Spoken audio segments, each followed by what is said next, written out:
TMC में Shiv Sainik mayor बनेगा या फिर बीजेपी की महिला नेता की लॉटरी निकलेगी। मेयर महिला होगी ये तो तय हो चुका है, लेकिन कौन होगी, किस दल से होगी ये तय नहीं हुआ है। ये 28 जनवरी के बाद ही तय हो पाएगा। एकनाथ शिंदे अभी भी दावेदारी से पीछे हटने को तैयार नहीं हैं। दरअसल मुंबई की सियासत में चर्चाएं हो रही हैं कि जिस तरह से कल्याण डोंबिवली में शिंदे ने बीजेपी से मेयर पद छीना है, वैसा ही खेल मुंबई में भी हो सकता है। कल्याण डोंबिवली नगर निगम में एमएनएस के 5 पार्षदों के साथ उद्धव सेना के 4 पार्षद शिंदे के साथ आ गए और इस गठबंधन ने बीजेपी के कल्याण डोंबिवली में अपना मेयर बनाने के सपने को तोड़ दिया। ऐसा ही कुछ मुंबई में भी हो सकता है। एमएनएस नेता बाला नंदगांवकर से जब ये सवाल पूछा गया तो उन्होंने कहा कि राजनीति में कुछ भी हो सकता है, जबकि एमएनएस चीफ राज ठाकरे ने कहा कि आज की सियासत बदल चुकी है, इसीलिए थोड़ा लचीला रुख अपनाना पड़ता है। एमएनएस ने शिंदे के साथ आने के संकेत दिए हैं, इसलिए शिंदे से भी ये सवाल किया गया कि क्या वो राज ठाकरे का समर्थन लेंगे, तो उन्होंने इस संभावना से इनकार नहीं किया। कहा अभी जो संभावना है उसी पर बात करें। वैसे पेच सिर्फ मेयर पद पर ही नहीं फंसा है। शिंदे बीजेपी से सिर्फ मेयर पद ही नहीं मांग रहे हैं, बल्कि वो बीएमसी की स्थायी समिति की कमान भी मांग रहे हैं। शिवसेना सुधार और शिक्षा समिति मांग रही है। बीएमसी में सबसे बड़ा बजट भी इसी समिति की निगरानी में रहता है, इसीलिए बीजेपी के लिए शिंदे की मेयर पद की मांग के साथ स्थायी समिति की मांग भी मानने की उम्मीद कम दिख रही है। वैसे बीजेपी की तरफ से विपक्ष के कैंप में सेंधमारी की कोशिश की गई है। कोशिश हो रही थी कि शिंदे की जरूरत ही नहीं पड़े और बीएमसी में बीजेपी का बहुमत हो जाए, लेकिन इसमें बीजेपी फेल साबित हुई है। उद्धव की पार्टी का एक भी पार्षद पाला बदलने को तैयार नहीं हुआ है। उद्धव सेना के 65 में से 64 पार्षदों ने 22 जनवरी को कोंकण भवन में अपना पंजीकरण कराया। सिर्फ एक पार्षद सरिता महस्के नहीं पहुंची थी। महाराष्ट्र निगम में चुने गए पार्षद जब तक अपना पंजीकरण किसी दल के साथ नहीं कराते हैं, तब तक दल बदल कानून उन पर लागू नहीं होता है। इसलिए जब सरिता महस्के शिवसेना यूबीटी की 64 पार्षदों के साथ पार्टी के नाम पर अपना पंजीकरण कराने कोंकण भवन नहीं पहुंची, तो दावे शुरू हो गए कि वो बीजेपी में जा सकती हैं। लेकिन अब सरिता महस्के ने भी कोंकण भवन पहुंचकर अपना पंजीकरण करा लिया है, यानी शिवसेना के सभी 65 पार्षद एकजुट हैं।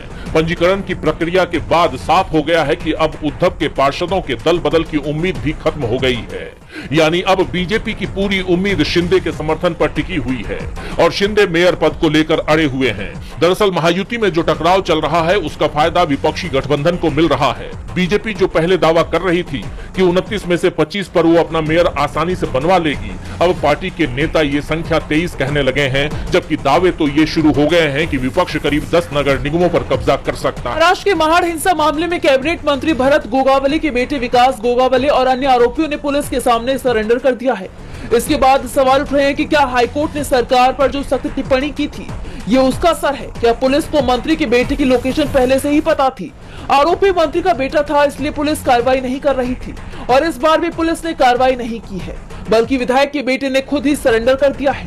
इससे विपक्ष के उन आरोपों को ही मजबूती मिली जिसमें वो हमेशा फडणवीस सरकार पर अपने मंत्रियों और उनके रिश्तेदारों पर कार्रवाई न करने का आरोप लगाता आया है। महाराष्ट्र सरकार में मंत्री भरत गोगावले के बेटे विकास गोगावले मामले में 22 जनवरी को बॉम्बे हाईकोर्ट ने सीएम फडणवीस को फटकार लगाते हुए कहा था कि क्या राज्य के मुख्यमंत्री इतने बेबस हैं कि वो किसी भी मंत्री के खिलाफ कुछ नहीं बोलते? मंत्रियों के बच्चे अपराध करते हैं, खुलेआम घूमते हैं, अपने माता पिता के संपर्क में रहते हैं, लेकिन पुलिस उन्हें ढूंढ नहीं पाती। क्या राज्य में कानून व्यवस्था और कानून का शासन कायम है? कोर्ट ने 1 महीने में ज्यादा समय बीत जाने के बावजूद विकास गोगावले की गिरफ्तारी न होने पर सवाल उठाए थे और इससे पहले चेतावनी दी थी कि अगर पुलिस विकास गोगावले को गिरफ्तार करने में विफल रहती है तो उसे आदेश पारित करने के लिए मजबूर होना पड़ेगा। पुलिस पर दबाव हो सकता है, अदालत पर नहीं। बता दें कि ये पूरा मामला 2 दिसंबर 2025 का है, जब रायगढ़ जिले के महाड़ नगर परिषद चुनाव के मतदान के दिन शिवसेना शिंदे गुट और एनसीपी अजित पवार गुट के कार्यकर्ताओं के बीच हिंसक झड़प हो गई थी।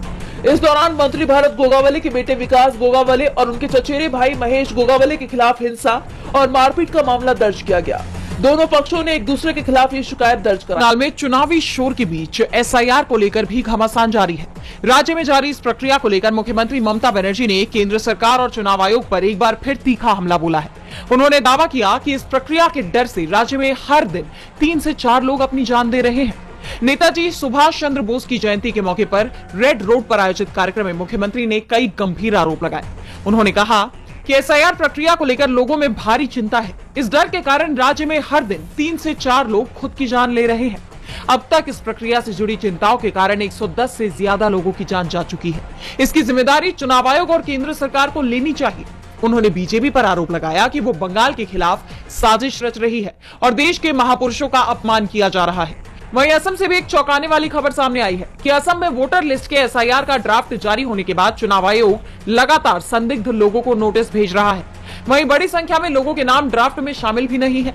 चुनाव आयोग के नोटिस में कहा गया था कि राज्य में चल रही विशेष पुनरीक्षण प्रक्रिया में कई लोगों का नाम गुजर जाने के चलते हटा है, जबकि इनमें से कई लोगों ने खुद सामने आकर आपत्ति जताई और ये तक कहा कि वे जिंदा हैं।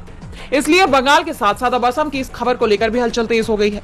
जैसा कि आप जानते हैं कि राज्य में चुनावी हलचल देखते हुए ममता बनर्जी एक्टिव मोड में नजर आ रही हैं और इस गंभीर मामले पर उनके लगातार हमलों ने अब मोदी सरकार और चुनाव आयोग को कटघरे में खड़ा कर दिया है।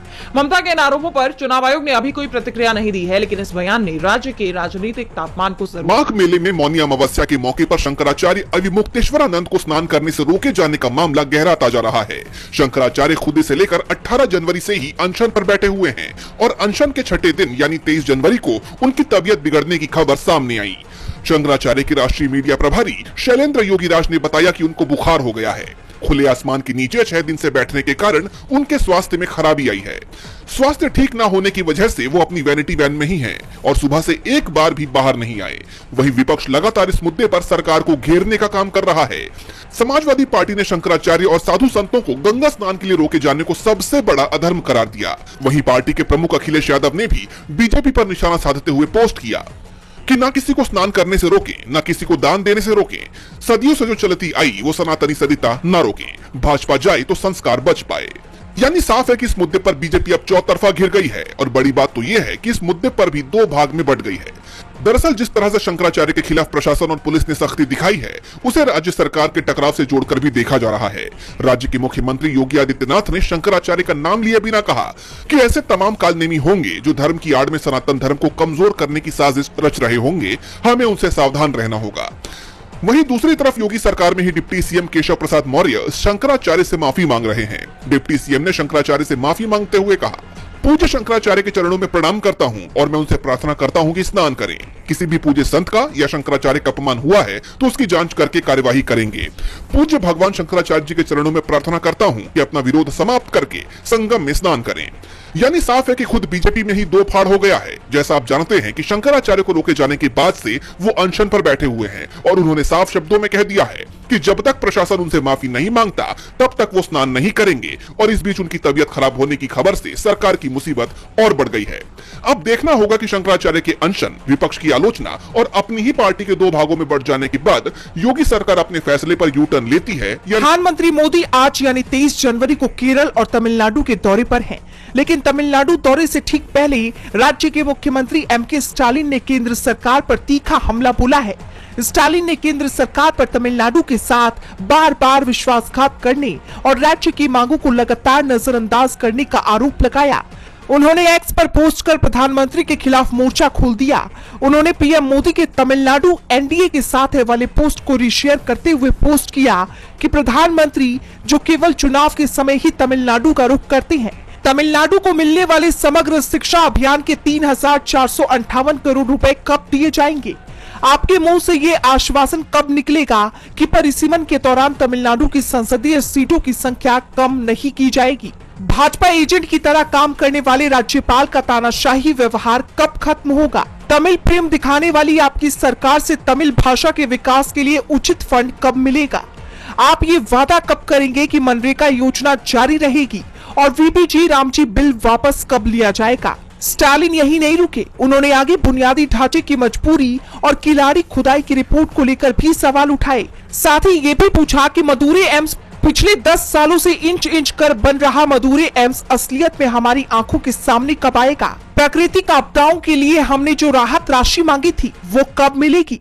पूरे तमिलनाडु की एकमत मांग यानी नीट परीक्षा से छूट कब लागू होगी? स्टालिन ने आगे कहा कि लगातार विश्वासघात करने वाले बीजेपी गठबंधन को तमिलनाडु हमेशा की तरह केवल हार ही देगा।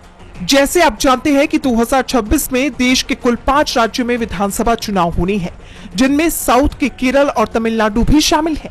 वहीं आज यानी 23 जनवरी को इन दोनों राज्यों में चुनावी बिगुल फूंकने खुद पीएम मोदी गए हैं। लेकिन तमिलनाडु पहुंचने से पहले ही सूबे के मुख्यमंत्री एमके स्टालिन ने तमाम मोर्चों पर पीएम मोदी की घेराबंदी। इधर भोजशाला परिसर में इस बार बसंत पंचमी के मौके पर एक अलग ही नजारा देखने को मिला, जहां सुबह 12 बजे तक पूजा की गई तो वहीं 1 बजे से मुसलमानों ने नमाज अदा की। यानी पूजा और नमाज दोनों एक ही दिन एक ही जगह पर होती दिखाई दी और ये संयोग 10 साल बाद बना है। दरअसल भोजशाला परिसर में इस बार बसंत पंचमी और शुक्रवार यानी जुम्मे की नमाज एक ही दिन पढ़ने से असमंजस जैसे हालात बन गए। हिंदू समाज ने पूरे दिन अखंड पूजा करने की मांग की तो मुस्लिम समाज भी जुम्मे की नमाज पढ़ने पर अड़ा रहा, जिसके बाद ये मामला सुप्रीम कोर्ट पहुंचा और कोर्ट ने दोनों ही पक्षों को नाराज न करते हुए बीच का रास्ता निकाला। कोर्ट ने समय और स्थान के बंटवारे का एक खास फॉर्मूला तय कर शांतिपूर्ण समाधान निकाला। सुप्रीम कोर्ट ने हिंदू पक्ष को सूर्योदय से सूर्यास्त तक वाग्देवी की पूजा की इजाजत दी तो मुस्लिम पक्ष को दोपहर 1 बजे से 3 बजे तक जुम्मे की नमाज अदा करने की इजाजत मिली, जिसके बाद दोनों पक्षों के लिए अलग अलग रास्ते बनाए गए। सुबह मां वाग्देवी की पूजा अर्चना की गई। परिसर में वेद मंत्रों के साथ हवन यज्ञ किया गया, जिसमें बड़ी संख्या में श्रद्धालु शामिल हुए, जबकि दोपहर 1 बजे से 3 बजे तक जुम्मे की नमाज अदा की गई। मुस्लिम समाज के लिए पास का इंतजाम किया गया। पुलिस अपने वाहन से नमाजियों को लेकर पहुंची और नमाज के बाद उन्हें परिसर से लेकर बाहर निकली। इन सबको लेकर प्रशासन पूरी तरह अलर्ट मोड में दिखाई दिया। धार में करीब 8000 पुलिस बल तैनात किए गए। सीसीटीवी, ड्रोन और एआई तकनीक से निगरानी की गई। कुल मिलाकर भारी सुरक्षा के बीच जुम्मे की नमाज और पूजा। 26 जनवरी के बाद कभी भी पश्चिम एशिया में जंग छिड़ सकती है, क्योंकि अमेरिका ने ईरान पर हमले के साफ संकेत दे दिए हैं। अमेरिकी राष्ट्रपति डोनाल्ड ट्रंप ने ईरान को एक बार फिर धमकी दे दी है। कहा है कि अमेरिका ईरान पर करीब से नजर बनाए हुए है। उन्होंने सख्त तेवर अपनाते हुए कहा कि अमेरिका का नौसैनिक आर्माडा ईरान की तरफ तेजी से बढ़ रहा है। हमारे बहुत सारे जहाज उस दिशा में जा रहे हैं। हमारी एक बड़ी फोर्स ईरान की ओर जा रही है। मैं नहीं चाहता कि कुछ भी हो, लेकिन हम उन पर बहुत करीब से नजर रख रहे हैं। हो सकता है कि हमें इनका इस्तेमाल न करना पड़े। हम जंग नहीं चाहते, जंग अंतिम विकल्प होगा। ट्रंप ने जिन जहाजों के ईरान की तरफ बढ़ने की बात कही है, उसमें एक अमेरिका का सबसे घातक युद्धपोत अब्राहम लिंकन भी शामिल है, जो दक्षिण चीन सागर से पश्चिम एशिया की तरफ भेजा जा रहा है और अब ये ईरान के बेहद करीब भी पहुंच चुका है। इसे अमेरिका की जंग की तैयारी से जोड़कर देखा जा रहा है, लेकिन इस बार ईरान भी पूरी तरह से सतर्क है। ईरान के रिवोल्यूशनरी गार्ड्स के कमांडर जनरल मोहम्मद पाकपोर ने ट्रंप की धमकी पर तुरंत ही पलटवार करते हुए कहा कि हमारी उंगली भी ट्रिगर पर है, हमको देर नहीं लगेगी। ऐतिहासिक अनुभवों और 12 दिन का युद्ध जो हम पर थोपा गया था, उसमें हमने जो सीखा, उससे सीख लेकर किसी भी गलत अनुमान से बचें, जिससे उन्हें ज्यादा दर्दनाक और अफसोसजनक भाग्य का सामना नहीं करना पड़े। इस पूरे घटनाक्रम से यह साफ है कि जल्दी ही इस क्षेत्र में कुछ बड़ा होने वाला है, क्योंकि इजराइल भी पूरे अलर्ट पर है। पीएम बेन्यामिन नेतन्याहू ने सेना को जंग के लिए तैयार होने के आदेश दे दिए हैं। ईरान की तरफ से किसी भी संभावित हमले से निपटने के लिए पुलिस, फायर ब्रिगेड और दूसरी इमरजेंसी सेवाओं को सक्रिय कर दिया गया है। ऐसी आशंका जताई जा रही है कि अगले 2 या 3 दिन में हालात बिगड़ सकते हैं।